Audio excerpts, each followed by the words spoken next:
प्रिय बच्चों, कल हम आप सबको वैद्युत द्विध्रुव के बलयुग्म आघूर्ण के बारे में समझाए थे। आज हम पढ़ाने चल रहे हैं एक समान वैद्युत क्षेत्र में वैद्युत द्विध्रुव को घुमाने में किया गया कार्य, work done to rotate the electric dipole in uniform electric field. तो इसके बारे में बता रहे हैं। इसमें मान लिया एक समान वैद्युत क्षेत्र ई है, ये हमारा एक समान वैद्युत क्षेत्र ई है। इसमें कोई वैद्युत द्विध्रुव A B plus Q minus, ये हमारा वैद्युत द्विध्रुव ए बी जो प्लस क्यू और माइनस क्यू आवेशों से मिलकर बना है। प्लस क्यू और माइनस क्यू आवेशों से मिलकर बना है और इनके बीच की दूरी 2l है। और यह वैद्युत द्विध्रुव वैद्युत क्षेत्र की दिशा से θ1 एंगल पर रखा गया है। अब ये ऐसे रखा गया है, ऐसे। अब इसको हम घुमाएंगे तो कितना कार्य करना पड़ेगा, इसी कैलकुलेशन को करना है। मान लिया वैद्युत द्विध्रुव को हम θ1 से θ2 एंगल घुमाते रहे।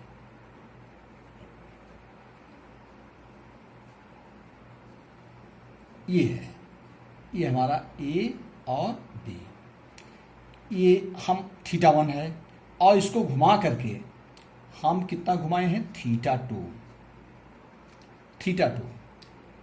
ये वैद्युत क्षेत्रीय है। ये वैद्युत द्विध्रुव ए बी, ये हमारा वही ए बी है और इसको एक समान वैद्युत क्षेत्र की दिशा थीटा एंगल पर रखा गया था और इसको हमने θ2 एंगल घुमाया, θ2 एंगल।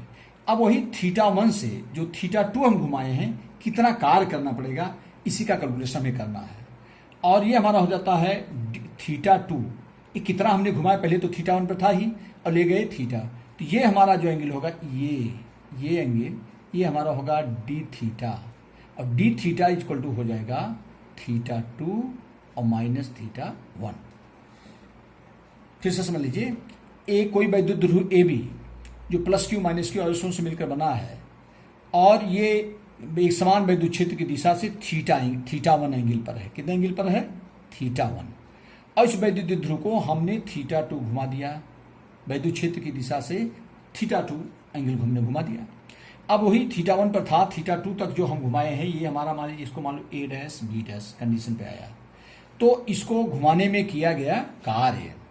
अच्छा, ये एंगल कितना होगा, जितना पहले ये तो θ1 था, यहाँ तक θ1 था, ये हमारा हो गया θ2, तो ये एंगल कितना हो जाएगा, डी थीटा। और डी थीटा इक्वल हो जाएगा θ2 माइनस θ1। अब मान लिया वैद्युत द्विध्रुव को θ1 से θ2 लिया गया, तो डी थीटा कोण द्विध्रुव को ऐसे लिखेंगे, वैद्युत द्विध्रुव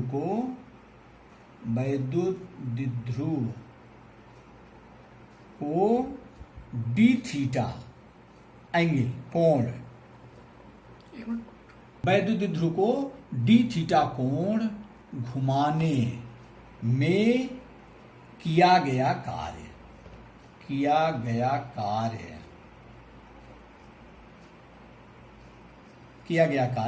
D theta is equal to, कल अभी हम पढ़ाए थे कि जब वैद्युत द्विध्रुव वैद्युत क्षेत्र में किसी एंगल पे उस पर बलयुग्म कार्य करता है, कपुल, और उस बलयुग्म जो है द्विध्रुव को घुमाने की प्रवृत्ति रखता है, तो वो जो हमारा होता है टार्क, बल आघूर्ण। तो यहां पर जो किया गया कार्य डी थीटा नहीं, ये होगा डी डब्ल्यू, घुमाने में किया गया कार्य D W is equal to हो जाएगा टार्क इंटू डी थीटा, क्योंकि डब्ल्यू इक्वल टू होता है कार्य, डब्ल्यू बराबर होता है एफ इंटू एस। चूंकि कार्य डब्ल्यू बराबर क्या होता है, एफ इंटू एस। एफ है फोर्स जो उसको घुमा रहा है और उसके बाद ये एस हो जाएगा डिस्प्लेसमेंट। तो यहां पर चूंकि एंगुलर डिस्प्लेसमेंट होगा, कोणीय विस्थापन होगा, कोणीय विस्थापन को किससे प्रकट करेगा, डी थीटा से। और ये फोर्स जो होगा यहां पर वही टार्क होगा, टा, जो इसको घुमा रहा है, तो ये होगा टार्क। तो डी डब्ल्यू इक्वल टू हो जाएगा टा इंटू डी थीटा। इसको समझो, चूंकि कार्य डब्ल्यू इक्वल टू होता है F into S, force into displacement, तो फोर्स यहां पर क्या होगा, वही टार्क होगा। चूंकि इस पर कपुल काम कर रहा है, बलून में जब किसी काम करते हैं तो वहां पर टार्क होता है, फोर्स का साथ टार्क हो गया। और यहाँ पर जितना विस्थापन हो जाएगा, यहाँ पर एंगुलर डिस्प्लेसमेंट होगा, कोणीय विस्थापन, पहले θ1 था, ये θ2 चला गया, तो कोणीय विस्थापन कितना हो जाएगा dθ। ये पहले θ1 यहाँ तक था ही ये, और फिर यहाँ पे हम ले गए तो कितना हमने विस्थापन किया, ये dθ, तो हो जाएगा टा इंटू dθ। और इसलिए dw इक्वल टू, चूंकि टा इक्वल टू क्या होता है, कल पढ़ाए हैं, बलयुग्म आघूर्ण, वैद्युत ध्रुव का बलयुग्म आघूर्ण टा बराबर होता है पी साइन थीटा, टा बराबर पी साइन थीटा। इसलिए dw इक्वल टू हो जाएगा P sine theta into D theta, बराबर होता है पी साइन थीटा। तो dw हो जाएगा P sign theta d theta. ये हम केवल इसमें θ1। अब मान लीजिए पूरा एंगल हम थीटा घुमा रहे हैं पूरा किस एंगल पर, इसलिए W बराबर माने टोटल वर्क डन, केवल हमने इतने की निकाला, तो total work done W equal to कुल कार्य, इसलिए कुल कार्य क्योंकि हमने डी थीटा को लिया था, इसलिए कुल कार्य कितना हो जाएगा W। जब टोटल निकालते हैं तो ये जो D है इधर जाके हो जाता है इंटीग्रेशन, समाकलन। जब W निकालेंगे D इधर जाएगा तो इधर हो जाएगा इंटीग्रेशन। इंटीग्रेशन का होता है ये निशान, integration of P E sine theta into D theta, P sine theta into D theta. और कहां से कहां तक टोटल का निकाला है, θ1 से θ2। ये लिमिट हो जाएगा हमारा θ1, हो जाएगा θ2। लिमिट मतलब क्या होता है, कहां से कहां तक का हम कैलकुलेशन कर रहे हैं, कहां से कहां तक का कैलकुलेशन हम कर रहे हैं। टोटल कार्य कहां से कहां तक निकाले हैं, θ1 से θ2 तक घुमाने में किया गया कुल कार्य। W बराबर हो जाएगा, टोटल निकालते हैं तो थोड़ा सा कार्य निकालते हैं, जब टोटल निकालते हैं तो इंटीग्रेशन करते हैं समाकलन, तो इस समाकलन का ये साइन है समाकलन, integration of P sine theta into D theta. लेकिन ये कहां से कहां तक निकालते हैं, इस समाकलन की लिमिट कहां से कहां तक टोटल कार्य निकाल रहे हैं, फ्रॉम θ1 टू θ2 ये होता है। इसलिए W इक्वल टू, अब वही कैलकुलेशन नीचे करते चले, W इक्वल टू ये हो जाएगा पीई, चूंकि यहां पर जो समाकलन कर रहे हैं थीटा के रिस्पेक्ट में कर रहे हैं तो ये पीई कांस्टेंट हो जाएगा, तो हमारा पीई चलाएगा बाहर, पी चलाएगा बाहर, पीई बाहर चलाएगा। Integration of θ1 θ2 integration of sine theta d theta limit θ1 to θ2। अब साइन का जो इंटीग्रेशन होता है माइनस कास होता है, तो ये हो जाएगा इज इक्वल टू पीई। अब ये हमारा हो जाएगा, इसका हम इंटीग्रेशन कर देंगे, साइन का इंटीग्रेशन, साइन का समाकलन होता है minus cos theta, minus cos theta.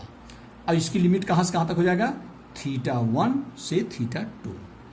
अब इसको जरा ध्यान समझिए, इसलिए W इक्वल टू ए बराबर हो जाएगा पीई। अब उसके बाद ये जो लिमिट होता है, ये अंदर वाले थीटा के स्थान में लिमिट की वैल्यू रखेंगे। लिमिट हमारा कहा θ1 से θ, upper limit minus lower limit, ये फार्मूला होता है upper limit minus lower limit. तो अपर लिमिट कितना हो जाएगा हमारा, या इसको हम बाहर निकाल सकते हैं, एक लाइन में W इक्वल टू हो जाएगा माइनस पीई, उसके बाद हो जाएगा कास थीटा, और ये लिमिट हो जाएगा हमारा θ1 टू θ2। यह हो जाएगा W equal to P minus P, या माइनस रहेगा। अब ये हो जाएगा upper limit minus lower limit, तो अपर लिमिट कितना हो जाएगा, एक बार इस थीटा के साथ अपर लिमिट की वैल्यू रखेंगे, इसी बार थीटा की वैल्यू θ1 रखेंगे, तो ये हो जाएगा upper limit minus lower limit, ये रूल होता है। तो ये हो जाएगा कास, अपर लिमिट कितना है थीटा के साथ में, अपर लिमिट कितना θ2, और माइनस कास θ1, कास θ1। अब ये अगर हमारा माइनस अंदर जाएगा तो W इक्वल टू हो जाएगा पीई, ये माइनस हो जाएगा, माइनस कास θ2 हो जाएगा, ये माइनस माइनस प्लस हो जाएगा, तो इसको हम लिख सकते हैं कास θ1 माइनस कास θ2। ये हमारा फार्मूला है। वैद्युत ध्रुव को घुमाने में, वैद्युत क्षेत्र में घुमाने में किया गया कार्य W बराबर हो जाएगा पीई ब्रैकेट में कास θ1 माइनस कास θ2। अगर द्विध्रुव हमारा साम्य स्थिति में है, साम्यावस्था में, इक्विलिब्रियम कंडीशन में, साम्यावस्था में θ1 is equal to 0, θ1 is equal to 0 degree, और θ2 इज इक्वल टू थीटा। कि मान लीजिए हम यहां से लेकर के 0 से लेकर थीटा किसी एंगल पर घुमाएं उसको, तो θ1 0, तो W इज इक्वल टू कितना हो जाएगा, ये हो जाएगा पीई ब्रैकेट में कास थीटा वन की वैल्यू 0 हो गया, तो कास 0 वैल्यू होता है तो ब्रैकेट में लिख देंगे कास 0 अंश माइनस कास थीटा। समझ रहे हो, जैसे थीटा वन माने है कि यहाँ से शुरू किए हम, थीटा माने साम्य अवस्था से, माने एकदम बिल्कुल इलेक्ट्रिक फील्ड के पैरेलल, और यहाँ पर हो गया इसको थीटा घुमा दिए, तो ही हमने थीटा 1 0 कर दिया, थीटा 2 थीटा हो गया, तो W इक्वल टू पीई कास 0 अंश माइनस कास थीटा, या W बराबर हो जाएगा पीई ब्रैकेट में कास 0 वैल्यू होता है 1 और माइनस कास थीटा। ये फार्मूला हमारा होता है अगर हम इसको घुमाते हैं। दूसरी चीज है, अगर द्विध्रुव को 90 डिग्री घुमाया गया इलेक्ट्रिक फील्ड से, 90 डिग्री घुमाया गया, जरा ध्यान दो यहाँ हम बताते हैं, अगर द्विध्रुव को 90 डिग्री घुमाया गया तो थीटा इक्वल टू हो जाएगा 90 डिग्री। हम इसको पैरेलल से साम्य अवस्था से 90 डिग्री घुमा दिए, माने यहाँ से ऐसे बिल्कुल, थीटा इक्वल टू 90 और कास 90 वैल्यू होता है 0, तो हो जाएगा W इक्वल टू हो जाएगा पीई ब्रैकेट में 1 माइनस कास 90, और कास 90 वैल्यू 0 होता है तो W इक्वल टू हो जाएगा पीई ब्रैकेट में हो जाएगा 1 माइनस 0, तो हो जाएगा W इक्वल टू हो जाएगा पीई। एक क्वेश्चन पूछा जाता है, अगर वैद्युत द्विध्रुव को साम्य अवस्था से 90 डिग्री कोण घुमाया जाए तो कितना कार्य होगा, W इक्वल टू पी। इसी कंडीशन होता है अगर थीटा इक्वल टू 180, कितना घुमा दे 180, माने यहां से ले 180 मतलब क्या हो गया कि यहां से लेकर के बिल्कुल ऐसे घुमा दे, वो यहां से लेके ऐसे 180 घुमा दे, तो W इक्वल टू कितना हो जाएगा, W इक्वल टू हो जाएगा पीई ब्रैकेट में 1 माइनस कास 180, अभी बराबर हो जाएगा W इक्वल टू हो जाएगा पीई ब्रैकेट, उसके बाद ब्रैकेट हो जाएगा 1 माइनस कास 80 का मान भी -1 होता है तो -1।